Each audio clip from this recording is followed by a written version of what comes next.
Баршаңызға сәлем, арнаға қош келдіңіздер. Бүгін сіздерге двухэтапная аутентификация қалай қосады, не үшін қосады? Осы тақырып бойынша қосу жолы мен пайдалы ақпараттармен бөлісемін. Тақырыпты дұрыс түсіну үшін видеоны соңына дейін қарап, арнаға жазылмасаңыз жазылып, лайк, комментарий жазуды ұмытпаңыздар. Двухэтапная аутентификация қосу. Бұл жұмыс монетизация қосудан бұрын орындалады. 2021 жылдың 1 қарашасынан бастап YouTube сайтында монетизация қосатын барлық канал авторлары өзінің аккаунтына двухэтапная аутентификация қосу қажет деген YouTube-тың шарттары пайда болды. Егер сізде YouTube каналыңыз бар болса, монетизация қосатын мақсатыңыз болса, онда двухэтапная аутентификация қосу міндетті саналады. Двухэтапная аутентификация дегеніміз не? Қазақша аударып алатын болсақ, екі сатылы немесе екі факторлы аутентификация. Бұл аккаунтыңызды қорғауға арналған, қауіпсіздік үшін жасалатын ең жақсы әдістердің бірі. Әлеуметтік желілер мен қызметтерді бұзудан өзіңізді қорғау. Егер двухэтапная аутентификация қосылса, аккаунтыңызға кіру үшін құпия сөзді енгізіп қана қоймай, жеке басыңызды қосымша растау қажет.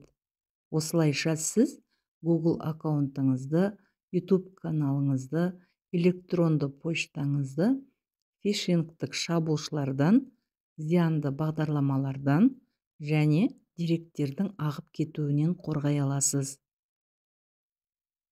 Кімнен немесе кімдерден қорғаймыз? Күнделікті өмірде интернет арқылы жасалатын, қарапайым тілмен айтатын болсақ, интернет қарақшыларынан сақтану үшін. Қоғамда компьютер жүйесін бұзушы, қандай да бір электрондық жүйеге заңсыз шабуыл жасаған адам хакер деген атқа ие. Негізі ондай адамдарды крекер деп атайды.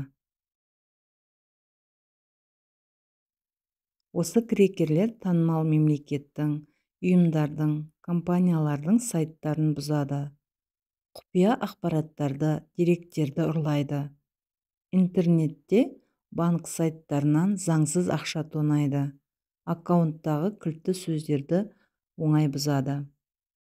Күн сайын Инстаграмда қаншама танымал адамдардың аккаунтына да взлом жасалып, зиян келіп жатады. Оны арнайы мамандар жөндемейінше, ол аккаунтта жұмыс жасай алмайды.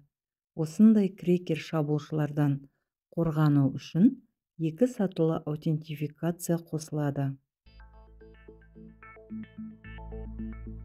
Мен барлық жұмысты телефон арқылы орындаймын. Бұл жұмысты да телефон арқылы көрсетемін. Ал сіздерге қалай ыңғайлы, сол техникамен орындасаңыз болады. Жұмысты орындау үшін творческая студия арқылы монетизация бөліміне кіргенде, төменгі жағында монетизация қосу үшін орындалу керек YouTube шарттары көрсетілген.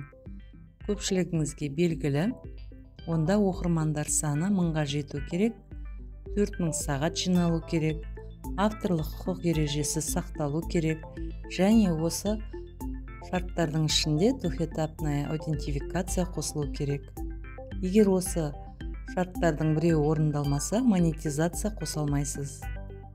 Менде байқасаңыз, оқырмандар саны 798, бірақ әлі двухэтапная аутентификация қосылмаған. Өйткені ол кезде ерте қосуға болатынын және қосу жолын білген жоқпын. Бұл жұмысты мен монетизация қосар алдын орындадым. Егер сізде қоспаған болсаңыз, осы бейнеге қарап орындасаңыз қосылады. Жұмысты басқа телефон арқылы көрсетемін, өйткені бұл жұмыс менде орындалып қойған. Ескерте кетейін, телефон версиясына байланысты әр адамда әр түрлі көрінуі мүмкін. Бірақ орындалу жолы бір. Ендеше бейнеге мұқият назар аударыңыз. Двухэтапная аутентификация жанындағы включить дегенді басыңыз. Алдымен бұл сіздің аккаунтыңыз екенін растаңыз деп пароль сұрап тұр. Аккаунт ашқанда қандай пароль жаздыңыз, сол пароліңізді жазып, далее дегенді басыңыз. Аккаунтыңызға кіру үшін телефон арқылы аутентификацияның екінші кезеңінен өтіңіз дейді. Бұл жерде продолжить сілтемесін басыңыз. Келесі қадам, телефон номеріңізді жазып, кодтарды қалай алғыңыз келеді. Екі нұсқа берілген: SMS арқылы немесе телефон қоңырау арқылы. SMS-ті белгілеп, отправить сілтемесін басып жіберсеңіз, телефон номеріңізге код келеді. Келесі қадамда номеріңізді растау үшін сол кодты жазып, далее дегенді басыңыз. Соңында включить двухэтапную аутентификацию деп шығады. Включить дегенді бассаңыз, двухэтапная аутентификация қосылады. Осылай орындаудың екінші жолы: Google аккаунтыңызға кіресіз.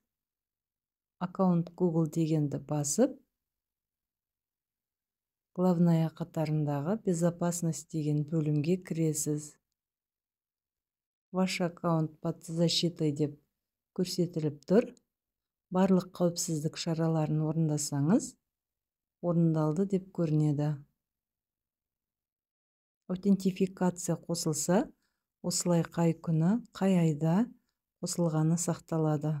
Осы жерден қосатын болсаңыз, двухэтапная аутентификацияны включить деп бірінші көрсетілген үлгі бойынша орындасаңыз қосылады.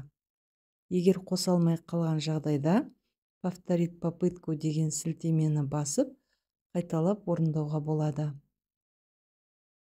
Видео пайдалы болса, лайк басып, арнаға тіркелуді ұмытпаңыздар. Назарларыңызға рахмет, сау болыңыздар.